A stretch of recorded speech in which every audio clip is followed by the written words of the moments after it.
Hello and happy Monday. It's Rochelle with ConfidentDreaming.com, your energy alchemist and integrative wellness coach with the Disney twist here today with your Magical Monday message. And this week's message is titled Peaceful, Being Full of Peace.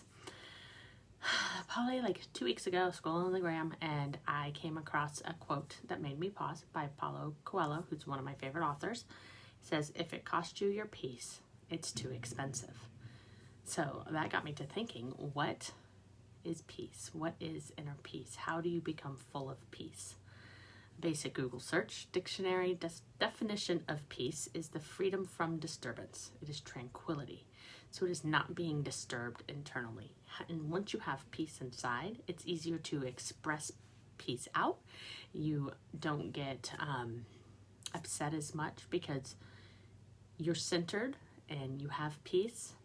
So when something upsets you or a person upsets you, you're able to let it go better. So there's another quote by Dr. Dyer. Peace is the result of retraining your mind to process life as it is rather than as you think it should be. So when we let go of our expectations, we are at better peace because we're not at war with what we think should happen. We're not at war with stuff that didn't happen, right? Because we're at peace with it. It is letting go of those expectations.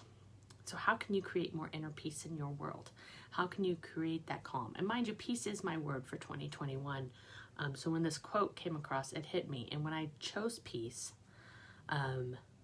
it was just to bring peace to myself and to my home and to the world I'm creating and the people around me, because we really live with a lot of inner turmoil. And then when we live with that inner turmoil, it gets broadcast out. Things make us upset and we just roar. So peace, spend time in nature. We are meant to be outdoors. We didn't always live in homes. We didn't have technology. We had the outdoors, and it's a great place to reset and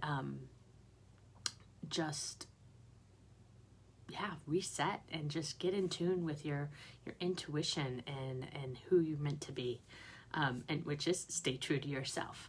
When you try to be what society wants you to be, when you try to be something other than what you're meant to be, you can't, there's no inner peace because you're constantly at war. You're constantly hiding who you truly are versus who you think you should be. So staying true to yourself is a great way, to find that inner peace. And if you don't know who you're meant to be, it's time to do the work, either with a coach like me or through the next steps: journaling, meditation, breath work.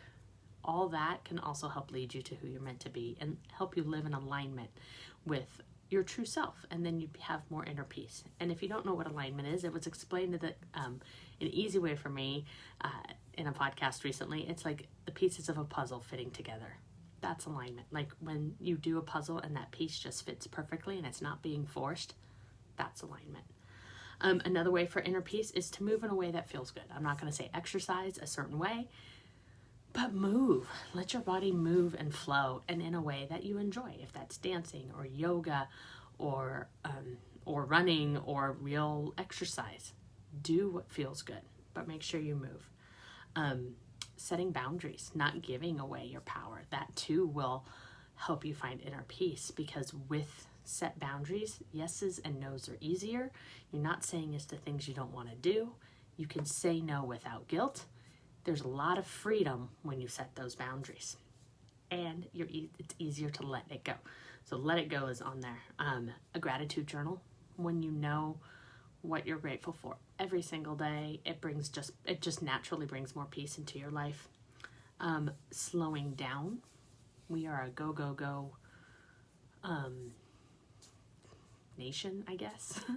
And if you ever have driven long distances in your car and you don't go the speed limit like some of us, myself, don't always do, when you do stop, you can feel the heat from the car. You can hear it more than if you were just to slow down and take the drive, right? If you look at the movie Cars, what happens when lightning slows down and gets out of that fast lane and takes that drive just to drive, in Radiator Springs in the first Cars movie. It's just a great metaphor for how we live our life.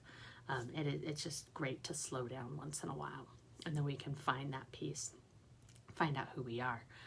There's decluttering, and I am middle of the road on this, but a messy house is a messy mind, and when your mind is messy, you don't have peace. Identify the story you're telling yourself, and this goes along with this book, which will be the June book of the month, the 4 agreements, which one of the agreements is don't make assumptions, because when we make assumptions either way, we're going to get let down, and that leads to less peace, right? As that quote I said earlier, it's training your brain to accept life as it is rather than as you think it should be. So letting go of expectations and don't assume anything. Make a joy list for those quick hit moments. What brings you joy? So when you are stressed and not at peace, you can hit that list, especially write it down if it's nothing that pops to your head immediately. Figure out what brings you joy and do more of it. And last but not least, sleep. Most of us need 7 to 8 hours of sleep. So what can you give up to get more sleep?